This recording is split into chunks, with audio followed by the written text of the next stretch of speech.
Syariah Zubair Umar Al-Jailani. Di video kali ini saya bersama beliau. Beliau ini adalah pengasuh pondok pesantren Al-Falah. Sangat luar biasa sekali ya. Alhamdulillah sekali Departemen Agama kali ini dapat menghadirkan narasumber yang sangat luar biasa, yaitu tadi yang saya katakan adalah pengasuh pondok pesantren Al-Falah Salatiga. Beliau ini adalah putra daripada Mbah Kiai Haji Zumri. Langsung saja teman-teman. Di sini saya akan membacakan kurikulum vitae daripada narasumber hebat kita kali ini. Nama beliau adalah Muhammad Wildan At-Tamimi, tempat tanggal lahir Salatiga 16 Maret 1994. Alamat PPTI Al-Falah Salatiga. Nomor WA teman-teman sahabat-sahabat semuanya bisa mencatatnya untuk nanti apabila teman-teman atau sahabat-sahabat semuanya mungkin ada pertanyaan untuk interaktif ya. Ada 085 712 716 449. Nah, riwayat pendidikan MTS Tajul Ulum Brabo. Kemudian Al-Falah Kroso. Pengalaman organisasi beliau adalah GMP 4SK. Nah, ini nanti bisa dijelaskan oleh beliau ya teman-teman. Sangat luar biasa. Moto hidupnya ini jangan hidup hanya untuk mati. Teman-teman semuanya, di podcast kali ini kita akan membicarakan tentang yang namanya toleransi. Toleransi. Nah, sebelumnya mungkin teman-teman sendiri, sahabat-sahabat sendiri tahu atau apa sih sebenarnya toleransi tersebut, atau toleransi beragama itu bagaimana, atau bagaimana nanti lebih jelasnya akan dijelaskan oleh beliau ini, Gus Muhammad Wildan At-Tamimi. Kemudian gini, pada situasi seperti ini nih kan Gus, banyak sekali orang atau orang-orang di luar sana itu terkadang bingung terkait apa sih toleransi, apa sih intoleransi. Kadang mereka bingung untuk menyikapinya.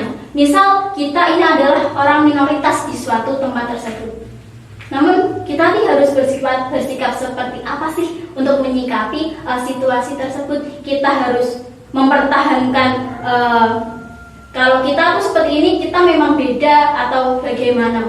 Jadi intinya bagaimana sih yang dinamakan toleransi dan intoleransi itu pripun.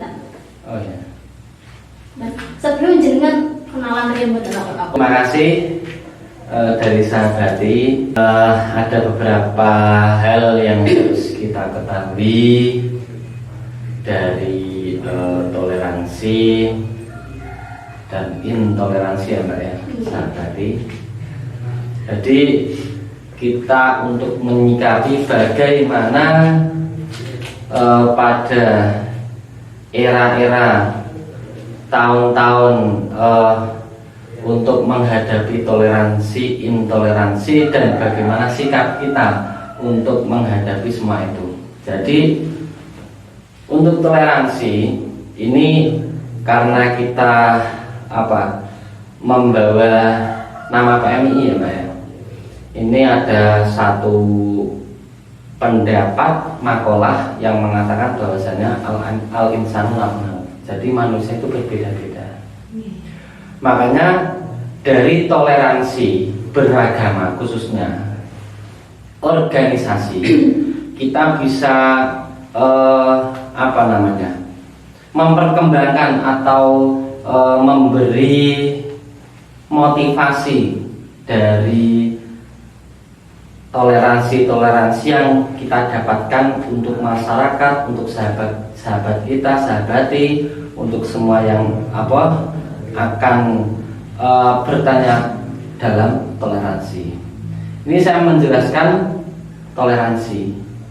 Toleransi itu berbeda, akan tetapi kita bisa menerima, harus bisa menerima. Karena apa? Toleransi di sini kita tidak dapat hidup, kalau kita tidak mengetahui dan bisa mengetahui tentang toleransi tersebut. Karena apa? Toleransi tersebut itu bisa kita lihat dalam beberapa hal. Ini membuktikan bahwasanya perbedaan tentang agama, tentang organisasi, tentang pendapat lain yang harus kita lihat di masyarakat ini gimana. Salah satu yang memperkuat untuk toleransi ini tokoh. Jadi biasanya masyarakat itu ada tokoh.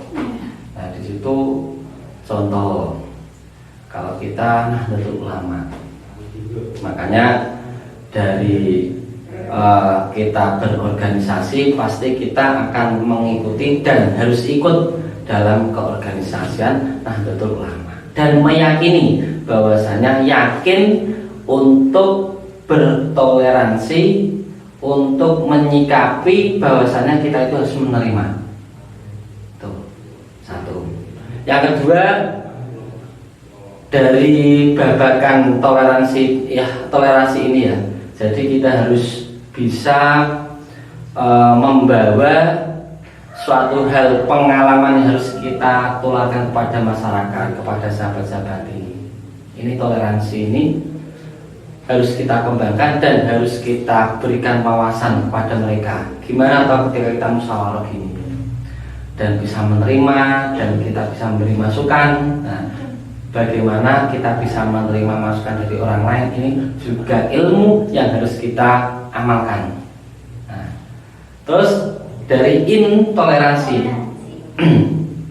ini juga kita bisa mendapatkan bahwasanya intoleransi ini tidak mudah untuk kita cerna. Maksudnya kita untuk mendapatkan gagasan atau di situ mendapatkan hal-hal yang bisa kita cerna. Contoh, kita dikasih masukan orang lain, tapi kita tidak menerima, tidak bisa menerima. Padahal ini kita harus ketika bermusyawarah harus harus bisa menerima satu sama lain. Nah, makanya dari toleransi beragama, toleransi keorganisasian, kita harus mengetahui bagaimana kita bisa menjalankan semuanya. Ya. Jadi gitu sahabat-sahabat semuanya. Jadi ketika kita hidup dimanapun kita hidup adalah sebagai manusia sosial. Jadi dimanapun kita hidup, toleransi itu harus tetap kita pertahankan, harus tetap kita gunakan di mana saja. Karena ketika kita misal tidak menjadi orang yang tidak toleransi atau intoleransi tadi, otomatis banyak sekali orang-orang yang tidak menyukai kita kan Nah, seperti itu juga tidak baik untuk kehidupan kita ke depannya. Kemudian gini Gus, banyak sekali kan di Indonesia ini banyak sekali agama-agama yang kita ketahui itu kan ada 5, ada Konghucu, Islam, Kristen dan lain sebagainya. Menurut Gus Wildan sendiri, bagaimana sih toleransi dalam beragama itu?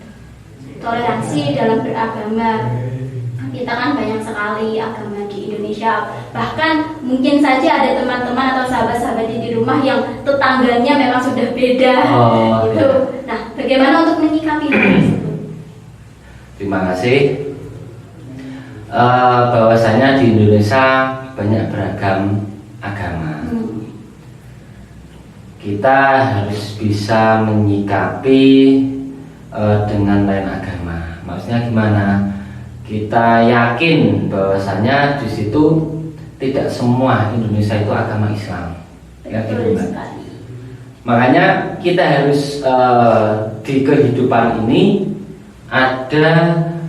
kita harus bertoleransi masalah untuk menjaga satu sama lain. Nah, ini juga penting. Maksudnya gimana? Kita harus membawa yang kita dapatkan itu Indonesia, bukan kok kita memikirkan kita agama Islam tidak bisa gandeng dengan agama lain, itu tidak. Tapi paling tidak kita menghormati apa yang sudah dia dapatkan untuk keyakinannya. Contoh, kita orang Islam, tetangga kita Kristen. Nah, ini tidak bisa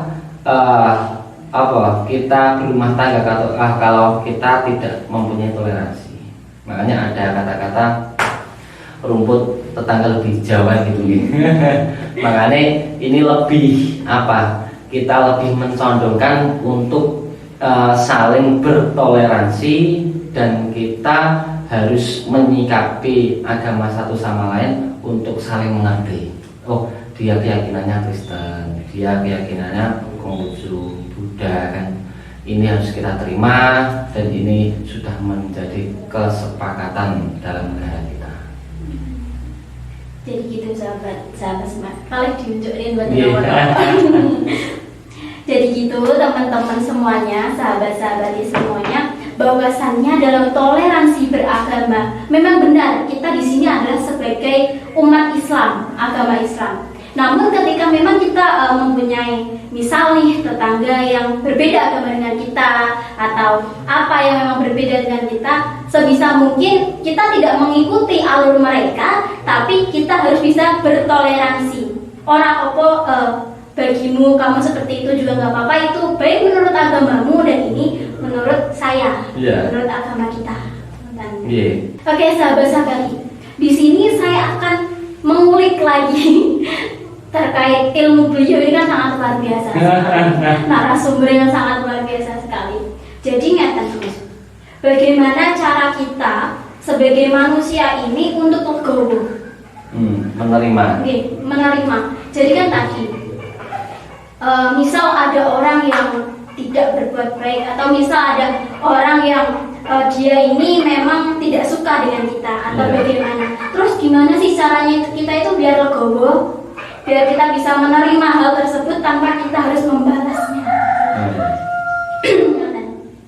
Ya, jadi kembali ke tadi perkataan yang awal, bahwasanya manusia itu berbeda-beda. Jadi sifatnya, dia untuk perjuangannya ini beda-beda. Makanya kita harus untuk bisa menerima apa yang sudah menjadi keputusan atau di situ menjadi usulan mereka. Ini kita harus bisa mendapatkan suatu hal tersebut menurut yang tidak bisa menerima itu bagaimana caranya orang yang tidak bisa menerima bisa menerima. Nah, makanya kita kenalkan oleh toleransi tersebut. Nah, di sini bertoleransi dalam hal untuk yang tidak bisa menerima pendapat atau gimana, ini harus kita kita deketi. Maksud dalam arti deketi itu emosionalnya harus kita dalam bahasanya itu kita harus kita mengerti bahwasanya orang tersebut berarti belum paham masalah toleransi. Untuk menyikapinya tersebut kita harus berjuang. Makanya berjuang itu harus diperjuangkan kok. Berjuang tidak diperjuangkan kan. Nah iya. Betul. Jadi gitu sahabat-sahabat semuanya, misalnya ada cara kita untuk menyikapi terhadap orang-orang yang memang misal ngegasan atau tidak suka terhadap kita, yang pertama kita harus tahu dulu mungkin ya Mas. Kita harus tahu kalau misal beliau atau dia ini ngegas, ya kira aja ngegas. Misal dan nguncali watu, kene yo cuma nguncali watu, tapi kene enten apa nggih atau bagaimana, yang penting jangan dibalas dengan sesuatu yang sama halnya seperti itu, ngoten terus. Kerendahan hati, mungkin ngoten nggih. Jadi terus ini saya ini pernah mendengar, mungkin saya pernah mendengar beberapa hari yang lalu mungkin bagaimana pendapat panjenengan terkait kebaikan itu harus dipamerkan karena kejahatan saja sudah mulai diperlihatkan. Nah, mungkin tanggapan panjenengan sendiri itu terhadap itu. Jadi untuk kebaikan dilihatkan di zaman sekarang itu harus. Karena apa? Kita sebagai kader, sebagai penerus para alim, para ulama khususnya ya. Ini juga harus melihatkan kebaikan yang harus kita Enggak, bahasanya itu kita lihatkan, karena banyak sekarang kalau kita tidak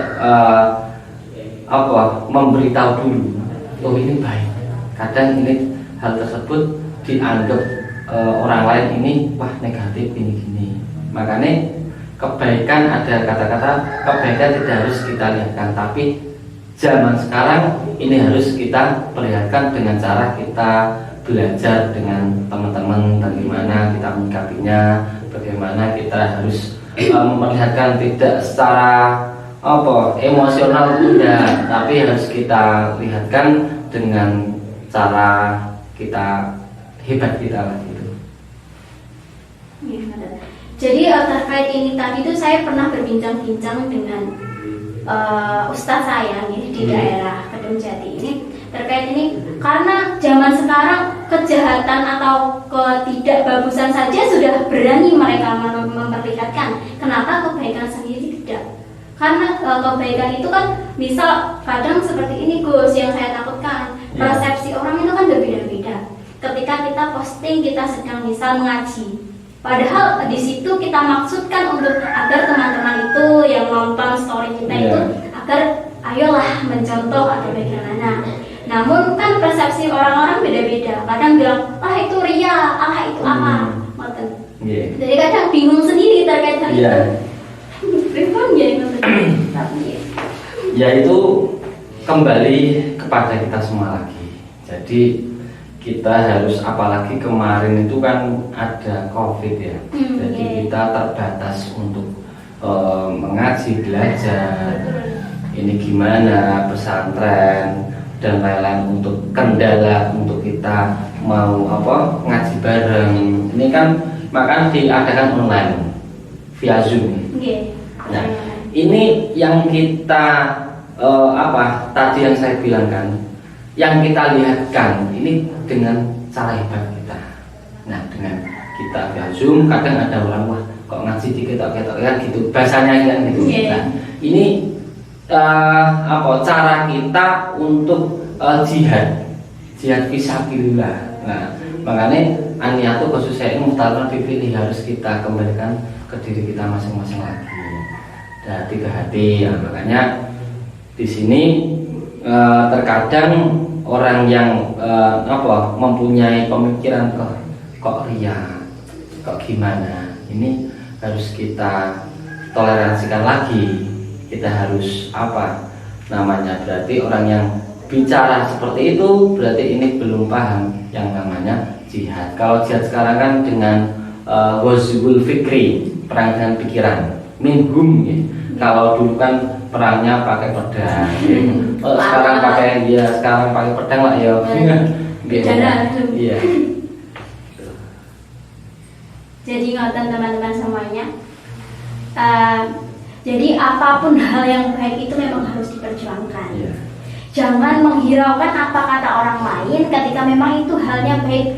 Yang penting kita tidak merugikan orang-orang di sekeliling kita. Yang penting kita tidak merugikan orang-orang terkait apa yang kita lakukan di dalam hal kebaikan ini. Mantan Gus, ini mungkin panjenengan sakit memberikan closing statement untuk di akhir sesi. Terima kasih untuk sahabati yang di rumah yang nyimak nanti. Ini khususnya untuk para sahabat-sahabat yang di rumah.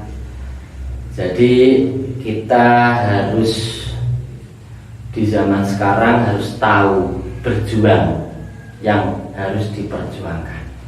Nah, ini sulit untuk kita lakukan, akan tetapi di zaman sekarang harus kita lakukan, dan itu harus kita dapatkan untuk motivasi dari poro-poro ini. Kita cerna bagaimana kita harus hidup lebih maju, lebih tahu kan gitu. Makanya sering saya sampaikan kepada teman-teman sahabat-sahabati, ini ketika kita belajar kan ini hukumnya wajib untuk keagamaan juga. Nah, untuk sosialisasi ini harus kita mengetahui pengalaman itu penting.